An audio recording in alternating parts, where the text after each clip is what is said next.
Bonsoir à tous, heureux de vous retrouver tout à l'heure à 20h15 avec Edoui Plenel qui ne saurait tarder. Nous recevrons Pierre Joxe, ancien ministre de François Mitterrand, ancien président de la Cour des comptes, membre du Conseil constitutionnel. Pierre Joxe est devenu avocat, il s'est d'abord spécialisé dans la défense des enfants et puis dans le droit du travail et la défense des salariés. Et c'est lui, Pierre Joxe, que nous avons choisi pour faire l'introduction de notre grande soirée, donc qui commencera à 20h15. Grande soirée intitulée « Travail en miettes, chômage de masse ». L'examen par le Parlement de la loi Macron commencera le 26 janvier prochain et à ce moment-là, nous essaierons de faire un état des lieux mais aussi des perspectives de lutte dans ce monde du travail en miettes avec évidemment le travail le dimanche, l'ANI, le fameux accord national interprofessionnel, le taux écrasant de CDD, le travail intérimaire, le taux de chômage monstrueusement élevé, le code du travail raboté de toutes parts, la justice prud'homale, et là Pierre Joxe pourra nous en parler, et la faiblesse des syndicats.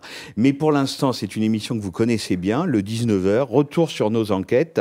C'est une enquête qui a commencé il y a longtemps, en 2013, en juin 2013, et puis elle s'est poursuivie par étapes en février 2014, en novembre 2014. Ce sont les liens qui peuvent paraître étranges entre le Front National d'un côté et la Russie de Poutine de l'autre. Une curieuse convergence idéologique que nous allons essayer d'analyser, de décrypter, de comprendre et de voir si cette curieuse convergence idéologique se traduit aussi par une étrange convergence financière. C'est ainsi qu'en novembre, Mediapart livrait les premiers résultats de son enquête sur les emprunts, l'emprunt russe et puis les emprunts russes du Front National, comment le Front National a trouvé des banques russes pour lui prêter de l'argent. Pour vous raconter cette histoire, il y aura avec moi 4 journalistes de Mediapart, Marine Turki, bonsoir, bonsoir, spécialiste du Front National, Karl Laske, journaliste d'enquête qui suit les réseaux financiers, et Agathe Duparc qui est basée à Genève et qui s'intéresse particulièrement à la nouvelle oligarchie russe autour de Vladimir Poutine. Et donc, je le disais, Edoui Plenel ne va pas tarder à nous rejoindre. Marine, quand on dit Front National et l'argent, financement du Front National, est-ce qu'il y a une particularité ou un particularisme au Front National? C'est-à-dire, pour le dire très simplement, est-ce qu'il a plutôt plus de mal à se financer que les autres partis politiques français? L'année 2014 a été quand même marquée par le scandale de l'affaire Big Malion. Ou, dans la même question, est-ce qu'il y a une particulière opacité sur le financement du Front National? Alors d'abord, le Front National a longtemps été endetté. Mais Jean-Marie Le Pen a vendu le siège du parti, le paquebot, pour 10 millions d'euros il y a quelques années. Donc il a laissé à sa fille un parti où les dettes étaient épongées. Simplement, ça ne suffit pas, effectivement, pour mener des campagnes. 2 micro-partis, Jeanne et Cotelec, celui de Marine Le Pen et celui de Jean-Marie Le Pen, ont permis au Front National de se renflouer ces dernières années. Ces micro-partis fonctionnent comme des sortes de petites banques. Ils récoltent des dons, ils empruntent de l'argent et puis ils prêtent aux candidats. L'argument de Marine Le Pen aujourd'hui, c'est de dire moi j'ai fait des demandes auprès des banques françaises pour des prêts, on n'a eu que des réponses négatives ou alors on n'a pas eu de réponse. Simplement, Marine Le Pen ne dit pas qu'il y a quand même une dotation de l'État annuelle de 5 millions d'euros et puis elle ne donne pas non plus les détails de ces prêts, on en parlera peut-être tout à l'heure, de ces prêts obtenus par le Front National en Russie. Donc, son argument, c'est effectivement de dire que les banques ne prêtent pas aujourd'hui. Avec 5 millions d'euros, elle ne peut pas effectivement faire une campagne. Ça ne suffit pas. Mais on l'a vu, aujourd'hui, la justice s'intéresse quand même au micro-parti Jeanne, qui fait l'objet d'une information judiciaire qui a été étendue en septembre, on l'a raconté sur Mediapart, à des faits de blanchiment en bande organisée. Donc, il y a un certain nombre de questions qui se posent dans ce contexte. Nous, effectivement, on a commencé à travailler sur la Russie et sur ses prêts parce qu'on a remarqué qu'il y avait un certain lobbying politique qui s'accélérait du côté du Front National, un lobbying pro-russe. On a raconté un petit peu l'ascension de certains conseillers ou des investitures données à des candidats. Est-ce que ça, dans l'histoire et dans le corpus idéologique du Front National, est-ce que c'est une nouveauté ou est-ce que c'est une déclinaison ou une reprise de ce que disait et de ce que faisait déjà le Front National sous Jean-Marie Le Pen? Jean-Marie Le Pen était déjà pro-russe. Il explique que ses premiers voyages, c'est 1991. Simplement, Jean-Marie Le Pen n'était pas du tout proche des cercles de Vladimir Poutine et des cercles de pouvoir. C'est la différence avec Marine Le Pen. Dès qu'elle arrive à la tête du Front National en 2011, elle envoie des signaux assez marqués à Vladimir Poutine. Elle dit qu'elle admire Poutine, qu'il est diabolisé par les médias occidentaux. Et il y a une accélération, on l'a raconté aujourd'hui même sur Mediapart, depuis 2 ans, qui est très claire dans les déclarations des frontistes et dans les déclarations dans les médias notamment. Il y a vraiment une idée d'appuyer la Russie et de s'emparer de chaque dossier international sur l'Ukraine, sur la Crimée, avec le prétexte de s'opposer aux États-Unis. En réalité, il y a des convergences idéologiques assez marquées avec la Russie de Vladimir Poutine. Ce que fait Poutine, c'est ce que ferait Marine Le Pen au pouvoir, du moins c'est ce qu'elle veut laisser penser. L'idée d'un État fort, autoritaire, une verticalité, la fermeture des frontières, l'opposition aux droits des homosexuels, etc., etc. Donc tout ça, on l'a remarqué pendant 1 an. Il y avait une accélération de tout ce lobbying. Et puis là-dessus, on entend parler effectivement d'un prêt. Le Nouvel Obs l'a évoqué aussi au mois d'octobre. Marine Le Pen, comme son trésorier, au mois d'octobre, ils expliquent que non, il n'y a pas eu de réponse des banques étrangères qu'ils ont sollicitées. Pour l'instant, ils sont en attente de réponse. En réalité, le prêt a été signé depuis 1 mois, puisqu'il a été signé en septembre. Donc là, ça pose un certain nombre de questions. Alors, justement, pourquoi commencer par nier? Parce que là, il y a 2 questions qui se posent évidemment, et d'ailleurs, ça fait partie de ce qu'elle dit, Marine Le Pen, vous le dites dans les articles, elle vous dit, mais si on est allé frapper à la porte, entre guillemets, des banques russes, c'est que d'abord, aucune banque française n'a accepté de nous prêter de l'argent. Ça, vrai ou faux, Karl Laske? Oui, alors ce qu'il faut dire, ce qu'il faut souligner, c'est vraiment le contexte de l'opacité. Toute cette histoire est vraiment opaque. Je crois que Marine a raison de rappeler que Marine Le Pen a menti. En fait, en octobre, 23 octobre, elle répond au Nouvel Observateur et elle dit que c'est encore en cours, qu'effectivement, il y a des banques qui refusent, donc ils vont peut-être signer. Et c'est pas, ils vont peut-être signer, ils ont déjà signé. Ils ont déjà 2 prêts. Il y a un qui a été signé en septembre et un autre en avril par Jean-Marie Le Pen. Et tout ça, c'est des prêts russes. Donc ils ont déjà cet argent russe, un accord pour cet argent russe. Donc pourquoi mentir? Enfin, c'est un peu intriguant. D'autre part, elle rend public des demandes effectivement adressées 1 an plus tôt. Alors il y a 5 banques qui ont refusé, mais elle refuse de donner, il refuse, puisque c'est quand même un collectif, il y a le trésorier, il n'y a pas que elle, mais il refuse de donner, de communiquer les contrats. Donc alors c'est pareil, mais question les naïve. contrats. Quand des banques françaises refusent de prêter de l'argent au Front National, c'est parce que c'est un parti politique et à un moment chat échaudé craint l'eau froide, justement après l'affaire Big Malion, etc.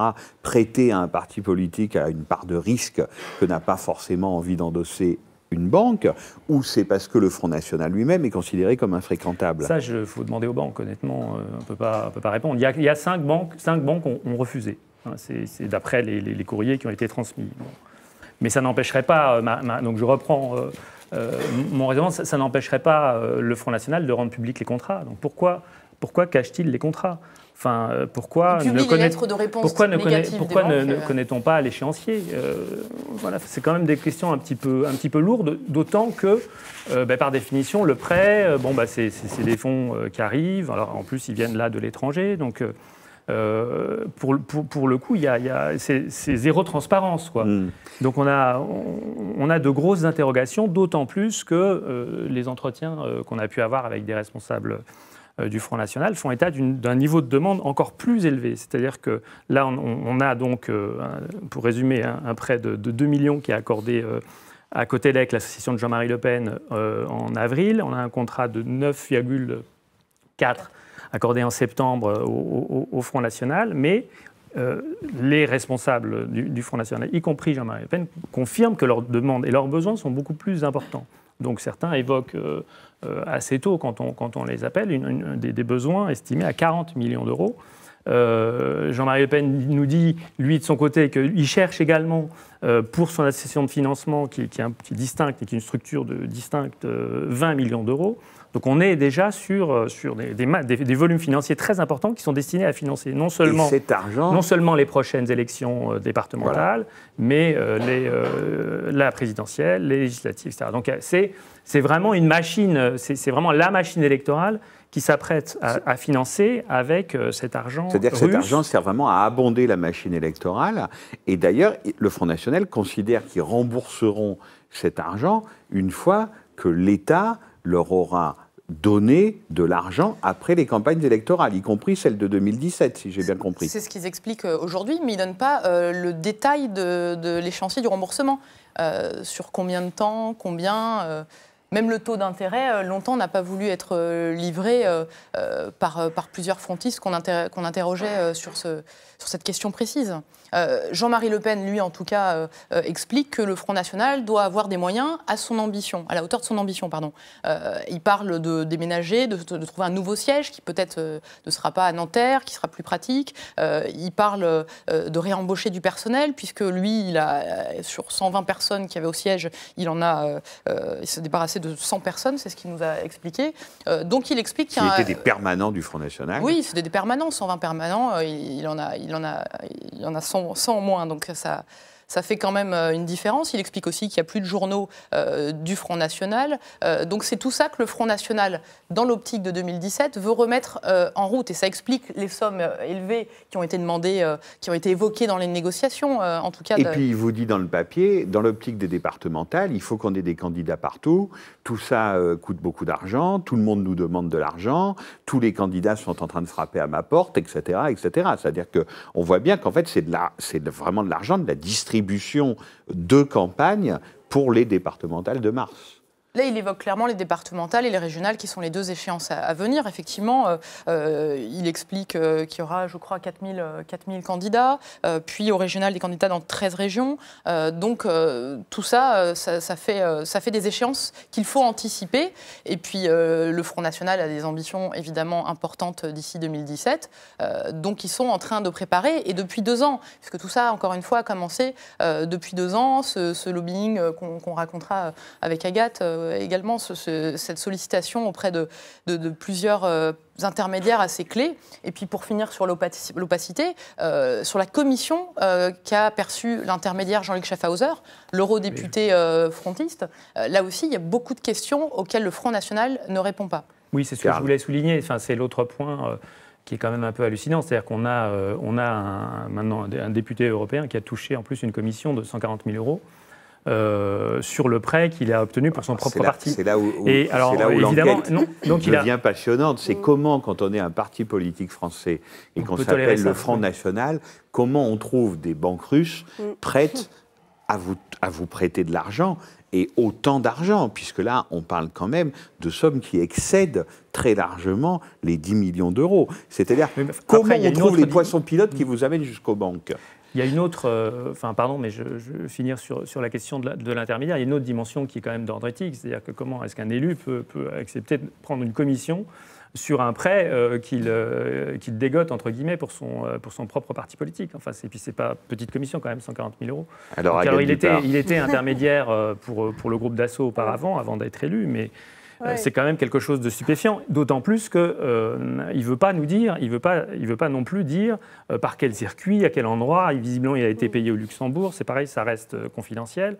Donc là, il y a vraiment tout cet ensemble, tout ce dispositif qui est quand même un dispositif énorme et réellement problématique par rapport, y compris à la législation sur le financement des partis, parce qu'on a quand même des lois de transparence qui sont destinées justement à planir, puisque bon, de fait, la collectivité, les citoyens de ce pays financent les partis politiques en fonction de leurs résultats, etc. Et là, on a un dispositif qui échappe complètement à la. Mais ça veut dire qu'emprunter de l'argent à des banques russes peut déjà empêcher, d'ores et déjà, être un frein à la validation des comptes de campagne. C'est interdit par la loi ?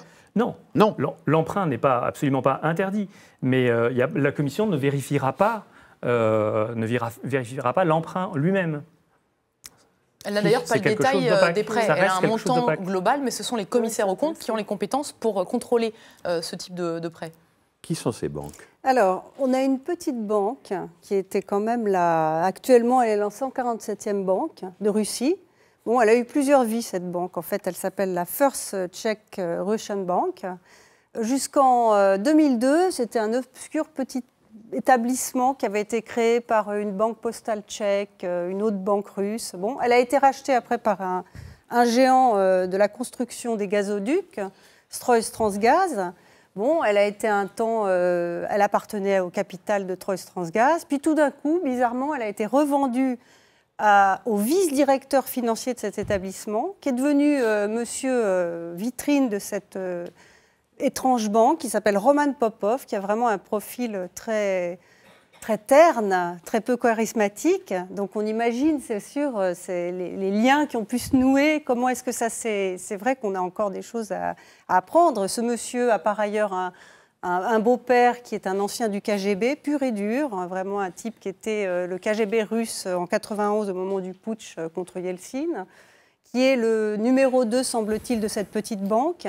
Donc il y a énormément d'interrogations sur la manière dont se sont passées les choses. Et on ne sait pas d'où proviennent les fonds de cette petite banque? Alors, cette petite banque, encore une fois, jusqu'entre 2002 et 2007, appartenait à ce géant de la construction du gaz, Stroystransgaz. Donc ça, il y a effectivement une proximité peut-être avec le pouvoir. Qui lui peut être mis dans la catégorie des nouveaux oligarques. Voilà, tout à fait, qui vivait essentiellement de ses commandes de Gazprom.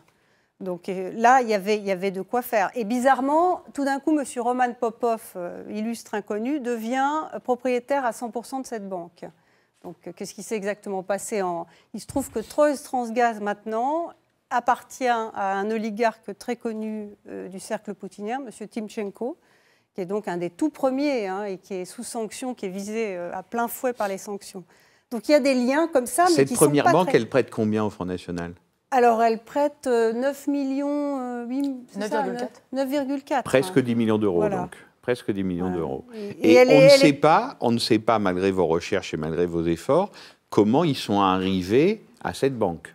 Alors, on suppose que c'est Jean-Luc Schaffhauser. Jean-Luc Schaffhauser, c'est celui qui a fait l'intermédiaire. Donc, cet eurodéputé qui a pris sa commission. Voilà. Et après, Agathe a très bien raconté sur Mediapart que l'intermédiaire russe qui a vu M. Schaffhauser, avec qui il y a eu beaucoup d'échanges, qui s'appelle Babakov.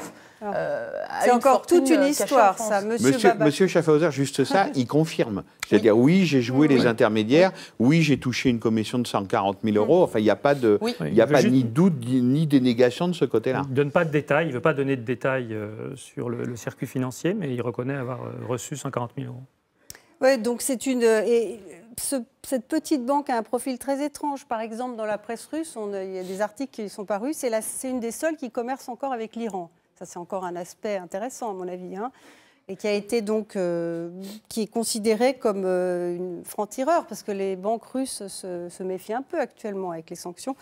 Et elle a continué à commercer avec l'Iran. Et Roman Popov, ce fameux qui est assez peu charismatique, était à un moment au Conseil des affaires russo-iranien. C'était un des types qui faisait du lobbying pour l'Iran. Donc il y a des tas de petites choses comme ça qui apparaissent. Première banque. Voilà, et la deuxième?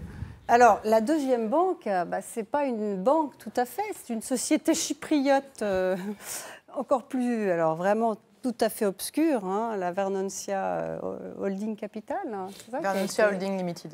Holding Limited, qui est tout à fait un profil... Donc, dont on suppose que... Alors, l'ayant droit économique est un monsieur qui s'appelle Yuri Koudimov, qui est un monsieur qui avait été expulsé en 1983. Il était sous couverture journalistique, il se faisait passer pour un correspondant de la Komsomolskaya Pravda à Londres. Expulsé en 1983, on en avait pas mal parlé. Vous êtes en train de me dire que c'était un espion, c'est ça? On se pose la question. Après, il a eu toute une carrière dans la banque. Enfin, je veux dire, et là, on le trouve comme ayant droit économique de cette petite holding qui prête 2 millions à Jean-Marie Le Pen. À Jean-Marie Le Pen pour son micro-parti. Donc, il s'appelle la Cotelec. C'est ça? Cotelec. Cotelec, c'est ça. Et donc, là, en fait, pareil, on ne sait absolument pas d'où proviennent ces fonds. Il est impossible de remonter à la source des fonds. Pour l'instant, on n'a pas une visibilité entière de toute cette affaire. Mais bon, il y a d'autres personnages qui interviennent dans l'affaire. Marine évoquait le contact de M. Schaffhauser. donc qui est un monsieur Alexandre Babakov, un type qui a fait sa fortune en Ukraine, qui est député de la Douma, conseiller de Poutine pour les liens avec les Russes de l'étranger, donc on voit ce que ça peut apporter comme... et qui est un type tout à fait bizarre. Dans sa déclaration de revenus à la Douma, ce qui est obligatoire aujourd'hui, il déclare 25 000 euros pour l'année 2012. Or, il fait partie des 200 plus riches ukrainiens, oligarques ukrainiens. Il a 350 millions de fortune. Par ailleurs, il a un château en France. Enfin, on est dans une configuration où Vous trouverez la photo du château sur Mediapart. Voilà, ça a l'air assez coquet. Saint-Léger en Yvelines. Oui, ça a l'air assez comprendre coquet. que tout ce réseau était dans l'obscurité il y a encore quelques semaines. Aujourd'hui, M. Schaffhauser reconnaît avoir joué le rôle d'intermédiaire. Il reconnaît que M. Babakov est un de ses contacts. Mais tout ça, il y a encore quelques semaines, était complètement dans l'ombre. Et d'ailleurs, M. Schaffhauser était inconnu au Front National il y a encore un an. Il est sorti du chapeau de Marine Le Pen il y a un an. Il remplace au pied levé la tête de liste au municipal à Strasbourg. Donc c'est lui qui prend cette tête de liste. Ensuite, il arrive 3e de liste aux européennes sur la liste de Émeric Choprade en Ile-de-France. Donc tout à coup, il est investi. Il ne vient pas du Front National, il vient du centre. Son ascension est particulièrement rapide. Elle pose des questions. Effectivement, lui, il a été, il faut un petit peu raconter son profil parce que c'est un personnage clé dans l'affaire. Il est consultant international, tout comme Émeric Choprade, l'autre intermédiaire en Russie du Front National. Tous deux sont conseillers internationaux. Et M. Schaffhauser a travaillé notamment pour Dassault, en Pologne. Il explique avoir beaucoup traité avec les Russes dans un certain nombre de dossiers, avoir travaillé pour Total, pour Auchan. Donc il n'est pas venu par hasard au Front National. Et aujourd'hui, on le retrouve au Parlement européen. On retrouve aussi Émeric Choprade. Et ces deux eurodéputés sont montent au créneau très régulièrement sur les dossiers internationaux où il est question de la Russie. Et c'est là où on pose un certain nombre de questions. Est-ce qu'il y a eu ou non des contreparties politiques ? La question a été souvent posée à Marine Le Pen et elle répond que l'engagement du Front National avec la Russie est très ancien. Mais alors j'ai envie de poser la question peut-être à Agathe du côté russe, parce qu'on se dit tout simplement, est-ce que ça veut dire que les Russes, alors qu'est-ce que ça veut dire les Russes ? Poutine lui-même, l'entourage de Poutine, ces nouveaux oligarques qui font quand même une bonne partie de la pluie et du beau temps, même si évidemment ils se méfient de Poutine et qu'il vaut mieux être son allié que son ennemi, est-ce que eux, de leur point de vue, se disent que la carte à jouer dans la vie politique française, et même, qui sait, jusqu'à la conquête du pouvoir, c'est le Front National. Est-ce que ça, on arrive à le documenter ? C'est-à-dire qu'ils ont choisi le Front National comme leur parti. Voilà, ils ont mis, c'est le cas de le dire, des jetons sur la conquête du pouvoir par le Front National. Marine Le Pen est très bien accueillie en Russie, sur les chaînes officielles russes. Elle a le droit à des interviews, des déroulages de tapis rouges. Elle a son fan club en Russie qu'on a découvert sur Internet, qui est assez drôle. Il y a effectivement eu des liens, il y a eu des rencontres à Yalta entre Poutine et Philippe de Villiers. Bon, c'est une autre début. Il y avait Émeric Choprade. Donc tout d'un coup, on parle d'un parc d'attractions qui va sortir de terre à Yalta sur le modèle du Puy du Fou.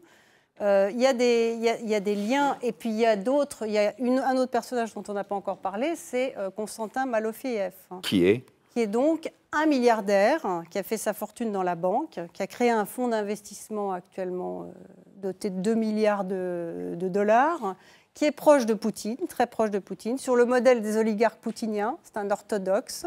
Il a un fonds de bienfaisance qui, là, dernièrement, ils vont envoyer des tonnes de jouets en Ukraine, dans la région des séparatistes russes. Donc il a le profil de l'oligarque poutinien typique. Et lui est très lié à Émeric Choprade. Donc Émeric Choprade, le conseiller international de Marine Le Pen. Et vous racontez, Marine, que l'ambassade de Russie à Paris est très fréquentée par l'état-major du Front National, c'est-à-dire Marine Le Pen elle-même, mais aussi sa nièce, Marion Maréchal Le Pen. Marion Maréchal Le Pen, qui est même encouragée, selon vous, à rendre des visites nombreuses et fréquentes de courtoisie à l'ambassadeur de Russie en France. Ils ont été reçus plusieurs fois par l'ambassadeur de Russie, M. Orlov. Par ailleurs, elles sont un petit peu de toutes les fêtes à l'ambassade. Les vœux, la fête nationale, les 20 ans de la Fédération de Russie, on les recroise, on peut les voir d'ailleurs sur des photos. Donc il y a aussi des liens intéressants avec les Russes à Paris. Mais en tout cas, pour répondre à la question, l'intérêt des Russes pour le Front National aujourd'hui, certains, l'extrême droite, nous ont expliqué qu'effectivement, les sanctions occidentales contre la Russie, toute l'actualité internationale depuis un an notamment, ont peut-être convaincu Poutine de mener une offensive et de jeter un petit peu des passerelles dans plusieurs pays européens et notamment en France. C'est-à-dire que Poutine aurait écouté peut-être les cercles les plus radicaux qui l'entourent, notamment M. Rogozine, pour aller avoir des contacts avec le Front National. D'ailleurs, au congrès du Front National, on avait des hauts responsables russes, on l'a raconté à Mediapart, qui étaient à la tribune, qui ont livré un discours en russe, qui étaient très très bien accueillis. C'était des invités d'honneur et c'était affiché comme tel. Donc, ils expliquaient tout à fait être venus parce qu'ils pensent que le Front National, demain, est amené à entamer une grande ascension. Et c'est la manière dont ils sont présentés dans les médias aujourd'hui. Mais c'est vrai que tout ça fait un drôle d'effet. Je me tourne vers Edoui Plenel parce qu'on se dit que la convergence idéologique, elle est là. Et elle n'est pas niée, on va y revenir. Mais en plus, ça nous fait un drôle d'effet, Edoui, parce qu'on a déjà entendu parler de ces histoires d'amitié comme ça, franco-russe, avec des émissaires du parti au pouvoir qui viennent au Congrès. On se croirait dans des très vieilles histoires du Parti communiste français, y compris sur le côté argent de Moscou, aide des pays frères, etc. Est-ce que il y a presque une malice du Front National, comme ça, à jouer à front renversé avec tout cet imaginaire, comme ça, dénoncé par minute. D'ailleurs, ça aussi, j'ai lu ça dans un papier de Mediapart qui fait des unes sur l'argent de Moscou, etc., qui est très contre, si j'ai bien compris le journal Minute, ce rapprochement. Est-ce qu'il joue aussi de ça? Mais là, les ressorts et les poupées gigognes vont aller plus loin. Au fond, il faut donner du sens à tout cela et qui est établi, comme cela a été bien résumé, aucune de nos informations précises, documentées, n'est contestable, n'est contestée. Jusqu'on l'a oublié, la banque chypriote, M. Poutine et M. Medvedev eux-mêmes ont été dans les organes dirigeants de cette banque. Comité de surveillance. Dans son comité de de la surveillance. holding. Non, pas de la holding, de la banque... De la petite banque chypriote, qui est une banque des organes, comme on disait probablement. Oui. Voilà. Donc, moi, je résume cette histoire en disant le FN, c'est le parti des oligarques. Et dans cette histoire... Et donc, c'est bien cela qu'il faut entendre par rapport à l'idée que ce parti serait neuf, etc. Et derrière ça, il y a cette ironie, pour moi, qui va bien au-delà. Au fond, le pays qui a été le laboratoire intellectuel de l'extrême droite européenne, à la fin du 19e et du 20e, et dont les héritiers idéologiques de cette extrême droite européenne, c'est en France, qui n'ont jamais été aussi près de peut-être, puisque les montants dont on parle, tu as posé la question des remboursements, c'est en vue de gagner la présidentielle. Car ce n'est que si tu gagnes la présidentielle que tu es remboursé à 20 millions et quelques. Donc, tu as d'un côté les héritiers de l'extrême droite idéologique, européenne, et on sait ce que ça a signifié au XXe siècle, et de l'autre côté les héritiers étatiques du stalinisme. Je ne veux pas rappeler le pacte germano-soviétique et la façon dont le cynisme stalinien pouvait tout à fait s'arranger sans aucun principe avec l'idéologie nazie et ses crimes. En clair, il y a une stratégie d'État qui n'a pas de principe et qui est, comme l'a dit Marine, une stratégie géopolitique. Mais derrière, il y a deux choses. Il y a une chose, ce que disait Karl, sur les principes politiques, de vertu politique, de ce parti qui se prétend un parti du peuple. Eh bien, dans son rapport à l'argent, on voit trois choses. Premièrement, que c'est un parti familial, toujours. De qui parle-t-on? On parle de papa Le Pen, de fille Le Pen et de petite-fille Le Pen. Et c'est la vieille histoire du FN qui a toujours été au service, y compris de l'enrichissement de ses dirigeants. Rappelez-vous les discussions, les révélations sur Jean-Marie Le Pen, l'héritage du cimentier Lambert, etc. Donc on voit bien là que c'est le clan Le Pen, avec l'affaire des micro-partis, qui ne sont pas les partis du... Les micro-partis ne sont pas des structures de financement du parti, mais de celui qui est concerné. Ça, c'est le premier aspect moral. Le deuxième aspect moral, on dit un parti populaire. Comment ? Parce que c'est une différence avec le Parti communiste quand même. Le Parti communiste, il faisait cotiser ses militants. Ils mettaient leur écho. Leurs parlementaires, ils mettaient la moitié de l'argent. Donc il y avait une dynamique de militants eux-mêmes. Là, on ne demande même pas aux militants, on n'attend même pas de savoir si les militants ont de l'argent. Et qu'est-ce qu'on va faire? On va frapper chez Poutine pour qu'il donne l'argent qui sera hypothétiquement remboursé par l'État. Bon. Donc la dépendance, la pire, de l'argent public, et non pas d'un parti qui vide ses militants. Et enfin, troisième dimension, donc ce lien avec la pire oligarchie, ceux qui se sont appropriés dans la chute du mur et de l'Union soviétique, la richesse collective de la Russie. Mais je voudrais aller plus loin, parce que je voudrais faire une mise en garde, y compris, on le voit dans les débats de nos lecteurs, car c'est une question de mémoire qui est trop peu connue. Souvent, à gauche, il y a la tendance à confondre anti-impérialisme et anti-américanisme. Critiquer la puissance américaine, ce n'est pas critiquer les Américains. Il y a dans la démocratie américaine, y compris des militants radicaux, formidables, il y a toute une histoire de lutte et d'invention démocratique.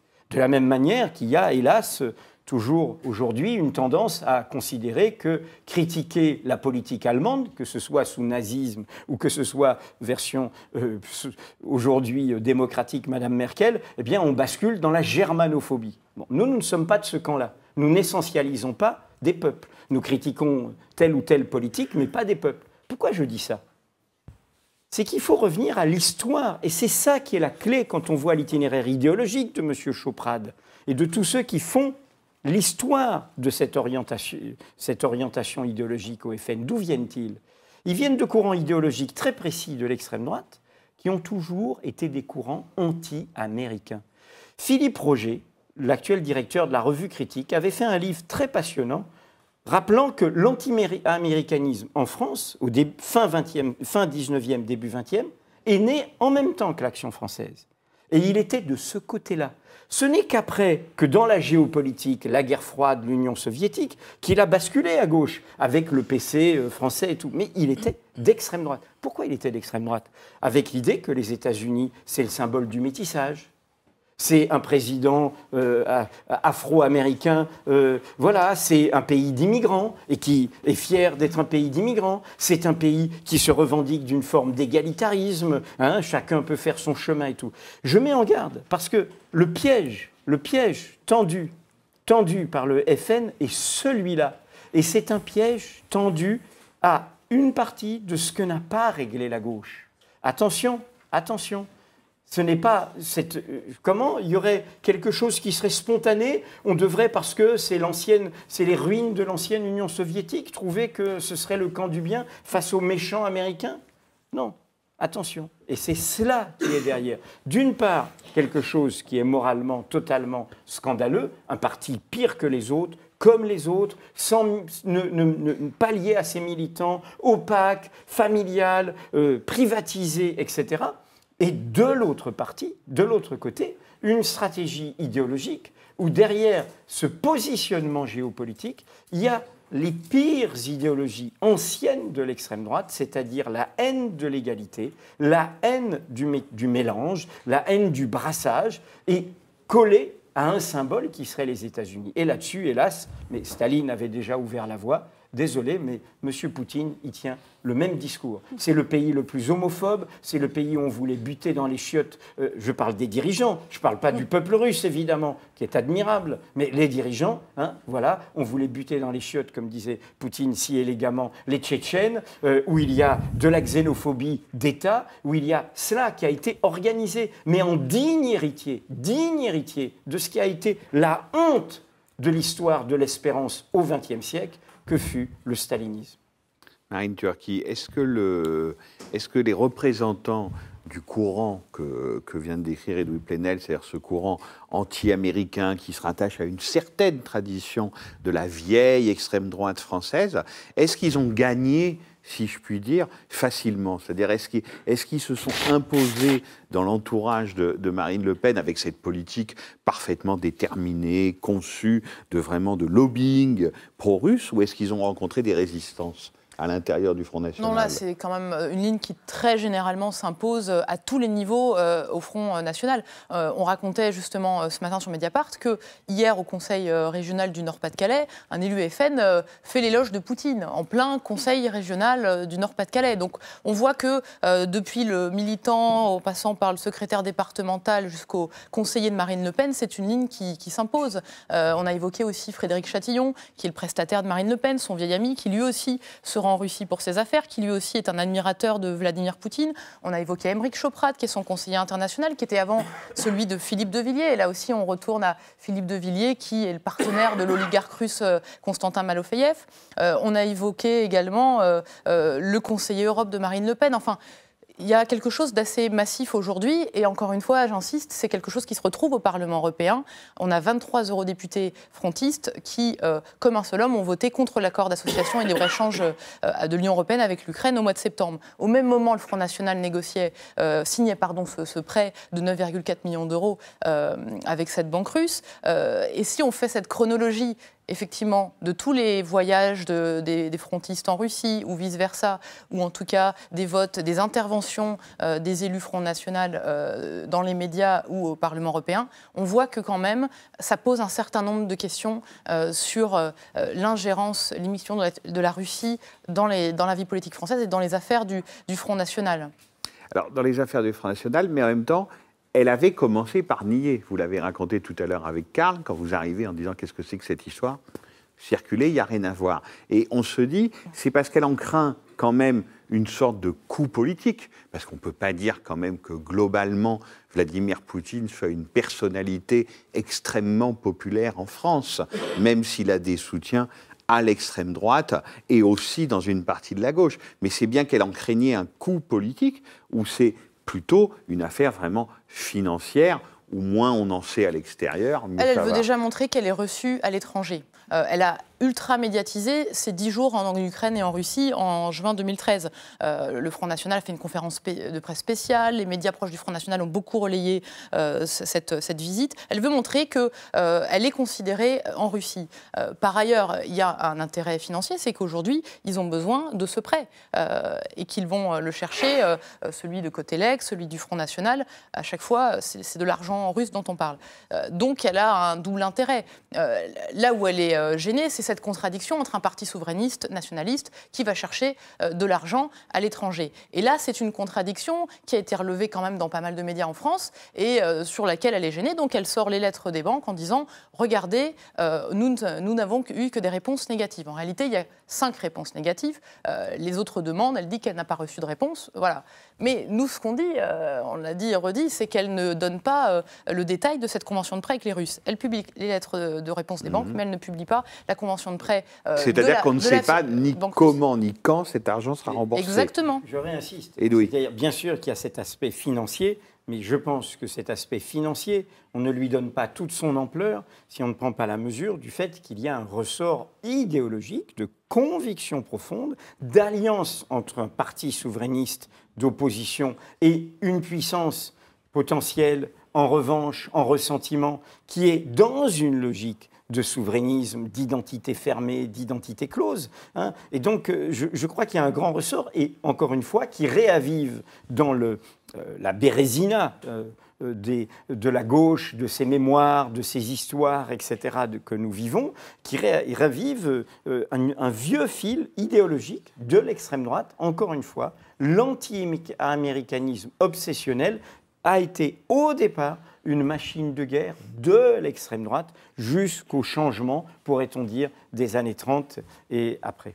Karl Neske, un dernier mot. Oui, c'est juste une parenthèse pour rappeler quand même historiquement le rapport des Le Pen avec l'argent caché. Enfin, c'est vrai qu'on a un peu oublié, mais je crois que c'est quand même important de dire que c'est vrai que dans son divorce dans les années 80, certains se souviendront que son ex-femme est intervenue pour rappeler l'argent caché de l'héritage du cimentier Lambert, et que par la suite des investigations ont eu lieu déjà sur l'argent de Le Pen là-bas. Bon, alors elles ont permis, les investigations de presse, hein, elles ont permis de révéler l'existence d'un compte au nom de Jean-Marie Le Pen à l'Union de banque suisse. Ce compte était ouvert par par un certain monsieur Mouchard, qui était aussi un de ses amis, qui était directeur d'édition, d'une maison d'édition, mais qui était aussi le trésorier de la même association Cotelec. Donc il y avait déjà, et puis Jean-Pierre Mouchard qui avait un petit business familial. Bien sûr. Jean-Pierre Mouchard qui avait aussi des offshore partout, des panaméennes pour ses affaires, etc. Dernier petit rappel, on l'avait signalé, mais qui a ouvert le compte Cahuzac. Mais là, on va encore un proche de Marine Le Pen. Enfin, oui, mais là Philippe Péninck. Non, mais c'est une parenthèse, mais je pense qu'il faut avoir ça à l'esprit, c'est-à-dire que voilà, on est dans un contexte tu veux dire que c'est prétendu, parce que le monsieur qui a ouvert le compte Cahuzac n'est pas de la famille Le Pen, mais il est au cœur de la bande de Marine Le Pen. Si tu veux dire que ces prétendus défenseurs du peuple sont tout à fait prêts à faire affaire avec l'argent caché, l'argent volé, l'argent issu de la fraude et de l'évasion fiscale, mais c'est cela en effet qu'il faut souligner et qu'il faut dire. C'est-à-dire que l'utilité de ces révélations, c'est de montrer aussi l'imposture démocratique et sociale de cette formation politique. Et c'est pour ça qu'ils ne sont pas contents. C'est pour ça qu'ils tapent sur Mediapart. C'est pour ça qu'ils aimeraient bien nous supprimer. Ils tapent sur Mediapart ou ils refusent de vous répondre quand vous posez ce type de questions? C'est essentiellement Marine Le Pen. Ça, c'est une consigne de Marine Le Pen qui, elle, ne nous répond pas. Au Front National, d'autres s'expriment tout à fait sur cette affaire. Qui refusent la présence de Mediapart au Congrès, quand même. Marine Le Pen refuse Mediapart au Congrès et refuse d'ailleurs Mediapart à tous ces événements officiels, conférences de presse, meetings, etc. Ça, c'est automatique et c'est le fait de Marine Le Pen, de son bras droit Florian Philippot. Mais globalement, au Front National, il y a beaucoup de gens qui se sont exprimés sur cette affaire de près et qui nous ont parlé là-dessus. Merci beaucoup à tous les quatre. On va se retrouver dans 25 minutes, un petit peu plus de 25 minutes, avec Edoui Plenel. On a voulu, pour introduire le grand débat de ce soir, qui sera consacré à un état des lieux du droit du travail en France, mais aussi des luttes sociales. Nous l'avons intitulé « Travail en miettes et chômage de masse ». Et évidemment, ça fait directement référence à la loi Macron, qui commencera à être examinée par le Parlement le 26 janvier. Nous nous sommes dit que pour introduire ce débat, cette question, il nous fallait un grand témoin qui représente quelque chose de l'histoire de la gauche dans ce pays. Et donc, il s'appelle Pierre Joxe. Il a été ministre de François Mitterrand. Il a été président de la Cour des comptes. Il a été membre du Conseil constitutionnel. Il est redevenu avocat spécialisé dans le droit social et la défense des salariés. Et donc, c'est à lui qu'avec Edoui, on demandera un peu quel est le paysage actuel de la gauche, disons, face aux questions sociales, et qu'est-ce que signifie pour lui cette loi Macron? Est-ce qu'elle est si anodine qu'on le dit, parce que certains prétendent cela, ou alors est-ce qu'au contraire, elle vient marquer une vraie évolution de la gauche française sur ces questions? Edoui.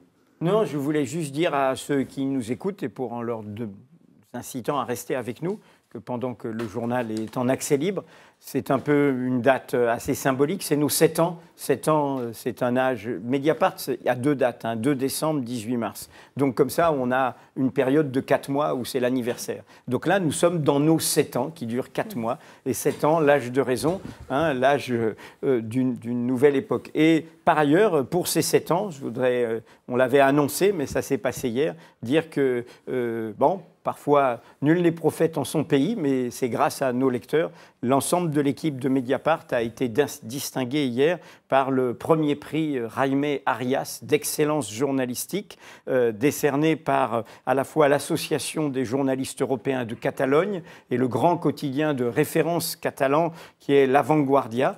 Ça s'est passé hier. Nous étions avec Ludovic Lamant pour recevoir ce prix à l'Hôtel de Ville de Barcelone avec l'ensemble des personnalités locales. Donc la Catalogne a honoré Mediapart et Mediapart, de ce point de vue, doit tout cela d'abord à ceux qui nous accompagnent. Donc voilà, merci à eux. Donc, Cette Mediapart, excellence, nous la leur devons.